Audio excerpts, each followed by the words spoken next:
ইরাকে আটকে বাংলার 12 জন পরিযায়ী শ্রমিকদের মধ্যে 8 জন নামখানার বাসিন্দা। ভিসার মেয়াদ শেষ হয়ে গিয়েছে, বাড়ি ফিরতে দেওয়া হচ্ছে না তাদেরকে। প্রায় 8 মাস ধরে তারা ইরাকেই আটকে রয়েছেন এই 12 জন শ্রমিক। এরা যে শ্রমিক ইরাকে গিয়ে আটকে রয়েছে এমনই অভিযোগ সামনে আসছে। অভিষেক বন্দ্যোপাধ্যায়ের নির্দেশে তৎপর সাংসদ আটকে পড়া শ্রমিকদের পরিবারের সঙ্গে কথাও বলেছেন। অভিষেকের নির্দেশে কথা সাংসদ বাপি হালদারের। দেশে ফেরাতে সাহায্যের আশ্বাস দেওয়া হয়েছে সাংসদের তরফে এবং মুখ্যমন্ত্রী বিষয়টি দেখবেন বলেও আশ্বাস দিয়েছেন। বিদেশ মন্ত্রকের সঙ্গে যোগাযোগ করা হয়েছে বলে সূত্র মারফত জানা যাচ্ছে।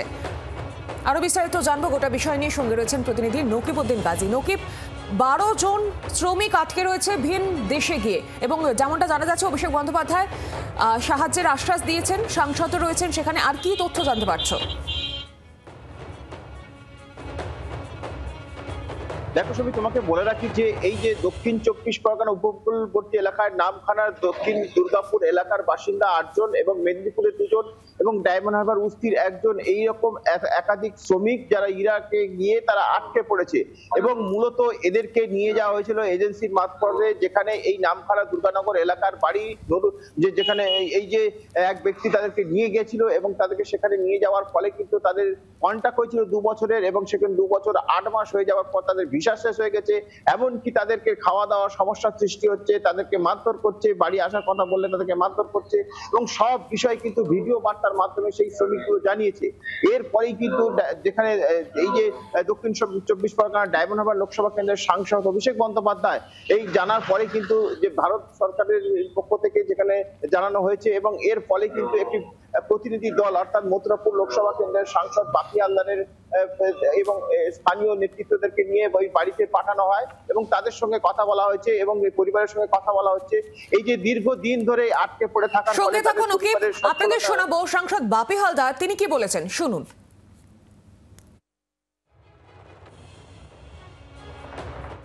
বেশ কিছু মানুষ যারা ইরাকে কাজে গিয়েছিলেন একটা এজেন্সির মাধ্যমে, সেখানে গিয়ে তারা আটকে পড়ে, পাসপোর্ট শেষ হয়ে যায়, তারা খেতে পারছে না, তাদের চিকিৎসা পর্যন্ত করছে না ইরাকের যারা যে কোম্পানিতে তারা কাজ করছিল।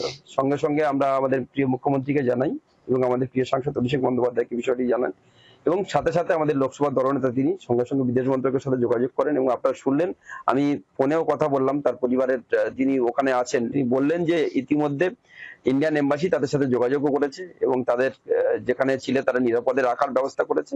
যত দ্রুততার সঙ্গে সম্ভব যে আইনি প্রসেস আছে সেই প্রসেস মেনে তাদের বাড়িতে ফেরত আনার যে ব্যবস্থা আমাদের প্রিয় মুখ্যমন্ত্রী মমতা বন্দ্যোপাধ্যায় সেটা করছেন। প্রিয় সাংসদ অভিষেক বন্দ্যোপাধ্যায় সবটা নজর রেখেছেন। আবারও চলে যাবো নকিবের কাছে। নকিব, এই যে 12 জন শ্রমিক তারা যে ইরাকে আটকে রয়েছেন তাদেরকে ফিরিয়ে আনার জন্য কি উদ্যোগ নেওয়া হচ্ছে? তোমাকে বলে রাখি যে এই মুহূর্তে যেটা উদ্যোগ নেওয়া হয়েছে, যেহেতু সাংসদ বাপি হালদার এই মথুরাপুর লোকসভা কেন্দ্রে তিনি যোগাযোগের মারফতে তার যে সাংসদ অভিষেক বন্দ্যোপাধ্যায় এবং রাজ্যের মুখ্যমন্ত্রীর সঙ্গে যোগাযোগ করার পরে কিন্তু বিদেশ মন্ত্রকের বিষয় থাকে, সেখানে সেইভাবে কথা চলছে এবং যাতে শীঘ্রই তাদেরকে সশরীরে ফিরিয়ে আনা যায় সে ব্যাপারে দেখছে। কিন্তু একটা প্রশ্ন থাকা যাচ্ছে যে এই যে যারা এজেন্সির মারফতে নিয়ে গিয়ে সেখানে আটকে রেখে তাদেরকে টাকা না দিয়ে তাদেরকে মারধর করে তাদেরকে আটকে রেখে তাদের উপর অত্যাচার করছে এবং পরিবারের টাকা পাচ্ছে না, সংসার চলছে না, যে সমস্যা করছে সেই সমস্যার কিন্তু সম্মুখীন হচ্ছে এইসব গ্রামের মানুষরা।